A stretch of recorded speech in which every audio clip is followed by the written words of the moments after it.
Este vídeo é feito por fã. Caso tenha condições e deseje apoiar o autor e a editora, para que continuem com a publicação da obra, considere comprar a Light Novel pelos meios oficiais. Capítulo 47. Um capítulo novo em folha. Capítulo extra. Todos aguardavam a chegada da primavera. Isso era mais por parte dos camponeses, que podiam sentir a terra voltando à vida sob seus pés. Os moradores da cidade, mesmo longe da rotina dos campos, também davam boas-vindas à primavera. Claro, eles tinham essa boa vontade porque não precisariam gastar com aquecimento de suas casas. O primeiro dia da primavera em Errantel ficou em silêncio, no entanto. As ruas principais estavam vazias, como se todos que passavam nela estivessem mortos. Ainda assim, podia-se sentir olhares vindos das pequenas frestas de persianas e portas das casas. Eram pessoas que estavam prendendo a respiração e espiando o mundo que se desdobrava lá fora. Hoje foi o dia em que Errantel seria oficialmente cedida a Inzulgoon e se tornaria uma cidade no reino feiticeiro de Nazarick. O primeiro portão da cidade se abriu e os sinos de boas-vindas tocaram. Depois de muito tempo, o segundo portão se abriu e os sinos ecoaram pela cidade mais uma vez. Entre o segundo e o terceiro portão ficava a zona residencial da cidade. Os moradores de Errantel estavam com medo, mas não fugiram porque sabiam que, mesmo se o fizessem, tudo que os aguardava seria uma vida de sufoco e desespero. Mesmo que em Errantel fossem mestres ou comerciantes especializados, se fossem para outras cidades, eles teriam que começar de novo como aprendizes. Cidades com histórias longas tinham um sistema profundamente enraizado. Pessoas de fora que eram novas na cidade naturalmente precisariam começar das posições mais baixas como aprendizes. Isso quer dizer que, mesmo se fugissem para outra cidade, a maioria deles não seria capaz de encontrar um emprego adequado e viveriam e morreriam como pobres nos bairros pobres da cidade. Sem nenhum lugar para onde fugir, a maioria dos moradores permaneceu em Errantel. No entanto, se a vida deles estivesse em perigo, eles escolheriam fugir. Isso era apenas esperado. Afinal de contas, as fofocas sobre o novo governante, não, seu novo rei, era que ele era um ser temível. Disseram que era um Magic Caster que massacrou o exército real. Disseram que era um ser imortal de sangue frio. Disseram que era um monstro que gostava de banhar-se com sangue de crianças. Os rumores que circulavam eram todos dessa natureza, com quase nenhuma palavra positiva sobre ele. E assim, todos se escondiam atrás de suas portas, planejando espionar a Inzulgoon entre as aberturas de suas janelas. Eventualmente, a comitiva de Inzulgoon chegou na rua principal. Todos que o viram perderam o ar.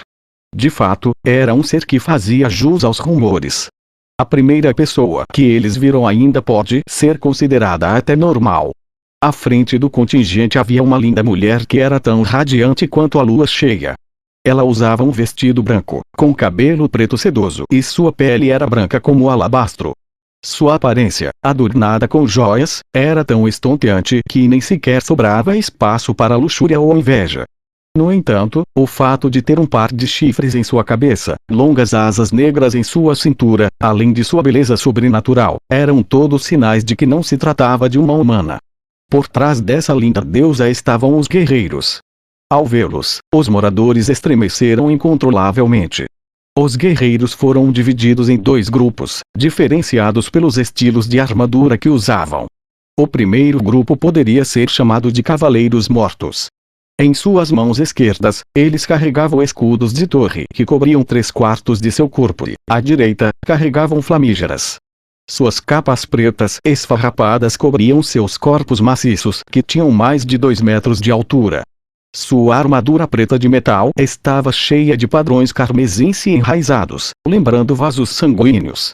Também estava coberto de espigões afiados. Eles pareciam encarnações físicas de brutalidade. Seus elmos com chifres demoníacos expunham seus rostos apodrecidos. Suas órbitas vazias brilhavam com um fogo vermelho, cheio de ódio pelos vivos e um anseio pelo massacre. O segundo grupo poderia ser melhor descrito como guerreiros mortos. Eles carregavam espadas de lâmina longa, várias armas pendiam em suas cinturas. machados de mão, maças, bestas, chicotes, lanças e muitas outras armas. Todas tinham incontáveis indentações e arranhões, prova de que tinham sido usadas à exaustão. Eles tinham aproximadamente 2 metros de altura e a armadura que usavam era relativamente leve. Seus corpos estavam cobertos com armaduras de couro feitas de pele de algum animal desconhecido. Sua armadura era esfarrapada, os 2 braços e partes de seus rostos estavam cobertos de faixas mágicas, tiras de pano cobertas de runas arcanas. Abaixo dessas faixas havia visuais semelhantes aos do grupo anterior, rostos distorcidos que não poderiam pertencer a seres humanos.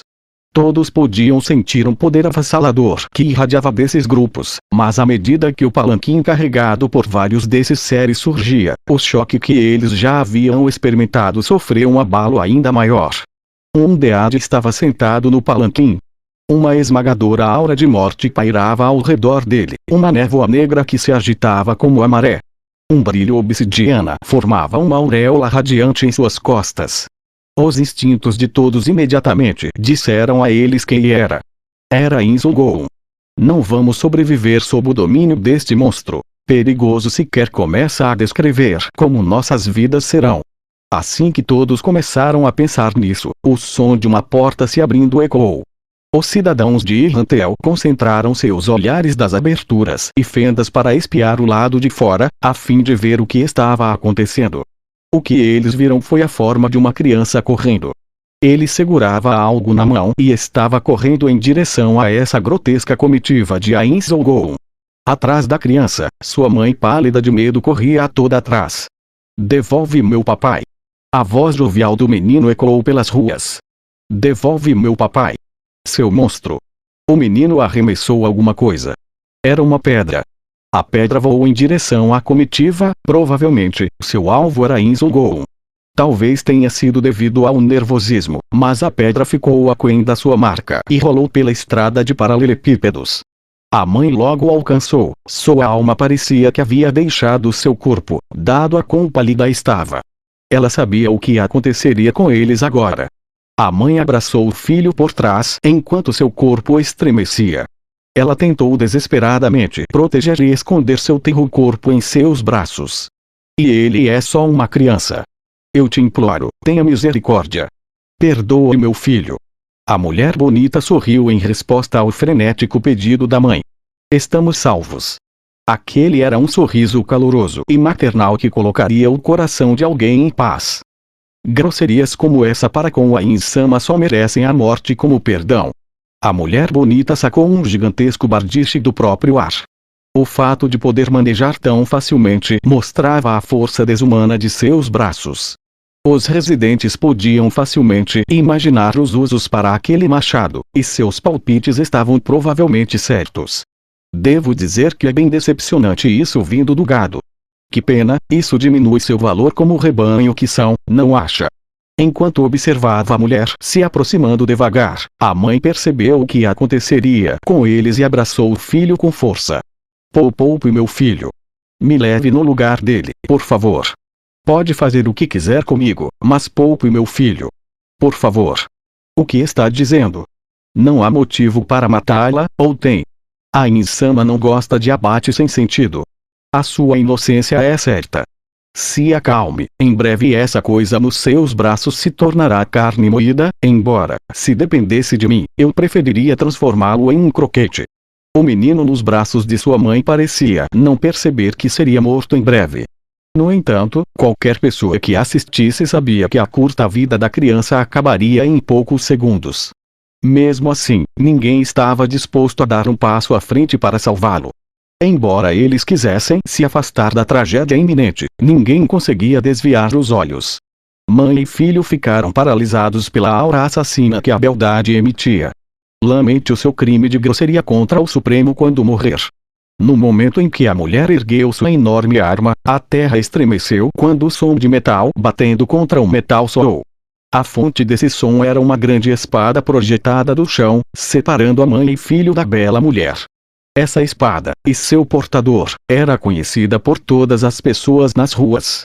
Ele era uma lenda viva. Ele era um guerreiro invencível. Ele era um herói gentil. Quando viram a entrada do único ser que poderia salvar o par miserável, o povo gritou o nome do espadachim em seus corações.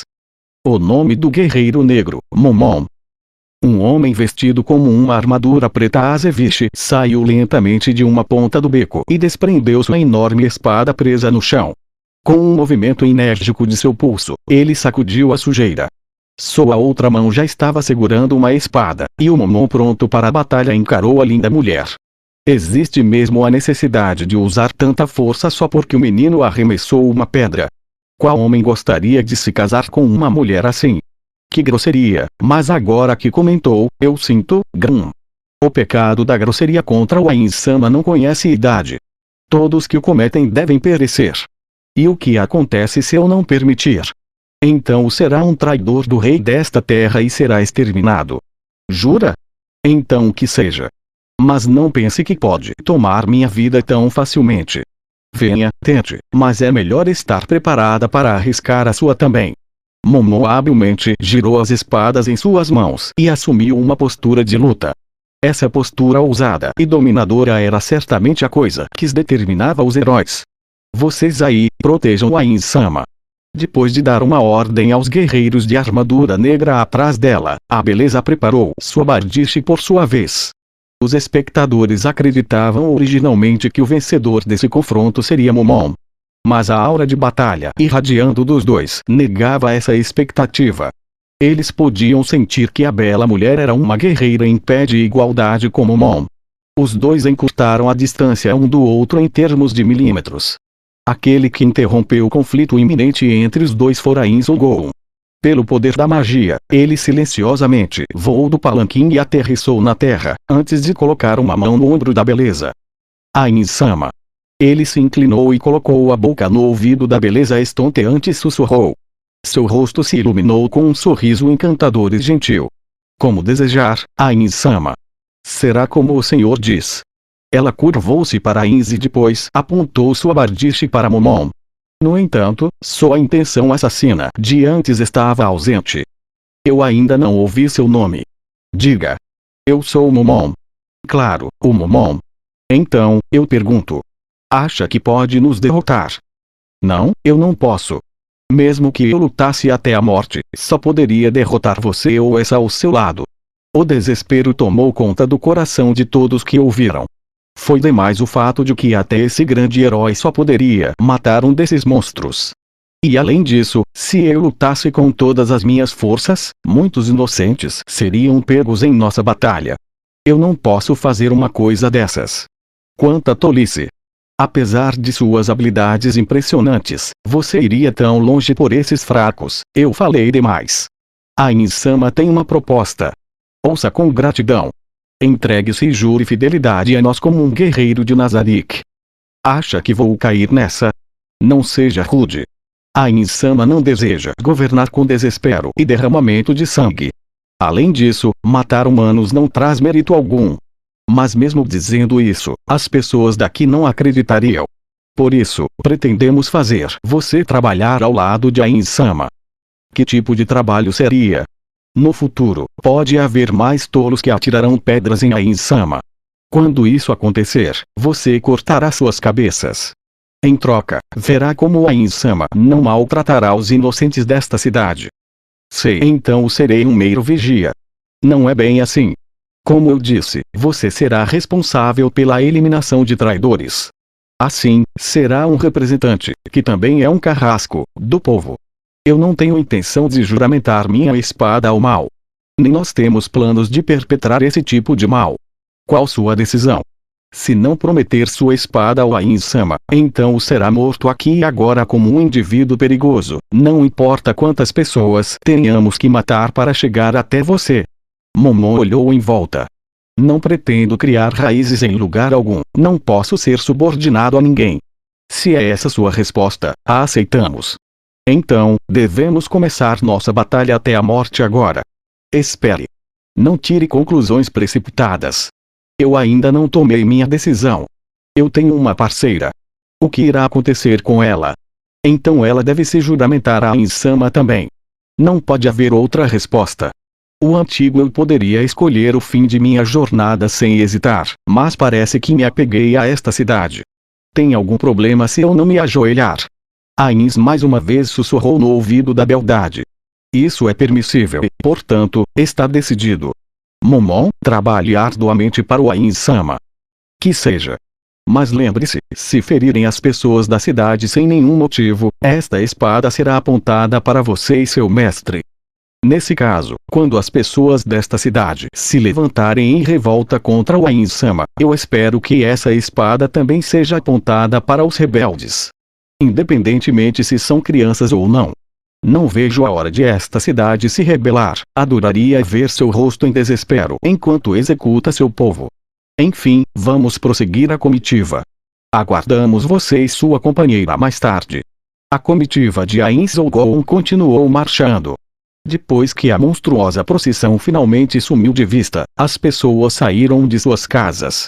Era incrível como tantas pessoas conseguiram se manter tão bem escondidas. Todos estavam elogiando Momon. Assim que Momon começou a acalmar timidamente a maré de adoração, um som alto ecoou claramente sobre a multidão. Foi o som da mãe batendo no filho. Por que fez aquilo? De novo e de novo, ela deu um tapa no filho. Mãe e filho estavam chorando, mas mesmo assim ela não parou de bater nele. Momon agarrou a mão da mãe. Já está bom por enquanto, não acha? Preciso perguntar algo para ele. Meu filho causou tantos problemas para o senhor, Momon-sama. Pedimos sinceras desculpas do fundo dos nossos corações. Não foi nada demais, não se importe. Não há necessidade de se desculpar. Ah, não precisa de chorar também. Eu tenho algumas perguntas para você, garoto. Enquanto Momon tentava silenciar o choro do menino, ele perguntou ao menino o porquê ele havia feito aquilo. Todos achavam que o menino devia querer vingar o pai, mas o garoto disse que depois que um homem estranho lhe sussurrou palavras, ele sentiu que arremessar a pedra era a coisa certa a fazer. Faz sentido, não é preciso punir seu filho, senhora. É bem provável que tenha sido enfeitiçado. Com toda a probabilidade, é uma tramóia da teocracia, tentando me forçar a um confronto com a Ain Sou-gon. Mas, por que a teocracia faria isso? Não foi algum esquema desse tal de Ain Sou-gon para fazer o senhor se tornar vassalo deles, Momon-sama? Momon assentiu profundamente para as palavras de um lojista. Ele abrira sua loja aqui apenas alguns anos atrás. É uma possibilidade. Mas por outro lado, também é uma boa oportunidade. Como tenho uma desculpa para estar ao lado dele, posso monitorar tudo o que faz. Se ele planejar prejudicá-los, cortarei a cabeça dele. Mas em troca, tudo o que eu peço é que não se rebelem contra ele. Por que não? Enquanto estiver por perto, Momon-sama. Por favor, nem termine de falar uma coisa dessas. Eles só estão esperando alguém falar essas palavras. Se rebelar, ele me mandará matá-los por diversão. Momon abriu os braços e continuou falando com todos abertamente. Eu não posso ser aquele que quebrará o acordo que acabamos de firmar. Por causa disso, espero que todos cooperem com eles, desde que não façam exigências irracionais. E se qualquer um de vocês achar que não foi tratado de forma justa, por favor, venham a mim. Os rostos das pessoas assumiram feições de sofrimento quando perceberam que eram reféns de Momon. Momon sorriu gentilmente para eles. Mas espero que não se preocupem muito. Quem sabe, esse sujeito pode acabar sendo um governante bom. Deem tempo ao tempo. Além disso, se tiver um dedo da teocracia envolvido nisso, eles podem tentar incitar vocês a se rebelarem. Espero que abram os olhos para isso. Ninguém queria aceitar. Mas, ao mesmo tempo, ninguém poderia se opor. Ain Sou-gon, um dead. Ninguém podia confiar em um ser perigoso como esse que nutria ódio pelos vivos. No entanto, todos confiavam em Momon. Na verdade, Momon tinha desistido de seus objetivos pelo bem da cidade. Era natural que prometessem pagar tamanha gentileza. Todos os presentes concordaram com a proposta de Momon e, depois de prometer espalhar essas palavras para as pessoas ao seu redor, eles se dispersaram. Como resultado, o governo de Irlantel foi pacífico, sem derramamento de sangue, algo que as nações vizinhas mal podiam acreditar.